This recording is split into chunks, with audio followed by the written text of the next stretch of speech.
Back my channel. তোমরা যারা এখনো চ্যানেলটা সাবস্ক্রাইব করোনি প্লিজ ফ্রেন্ড সাবস্ক্রাইব করে নাও নিউ রিভিউ দেখার জন্য। তো চলো আজকে নিয়ে চলে এসেছি রিভিউ কেয়ার সেট প্রোডাক্ট। তো এখানে দেখতে পাচ্ছ এখন তো সামার সিজন আর উইন্টার সিজনেও কিন্তু ভীষণ কাজের, কারণ সানলাইটের জন্য কিন্তু এটা ভীষণই ভালো।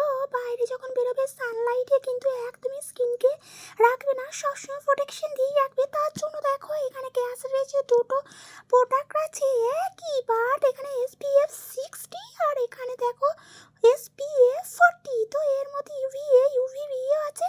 তো এই দুটোর মধ্যে সবথেকে সেরা কোনটা আমি সেটাই বলবো। দুটোই আমি ইউজ করে দেখছি। এটা হচ্ছে 14টা হচ্ছে একটু ইয়েলো কালারের কাজটা আর এটা হচ্ছে হোয়াইট কালারের। তবে এটা অল স্কিন লেখা আছে, দুটোই অল স্কিন লেখা আছে,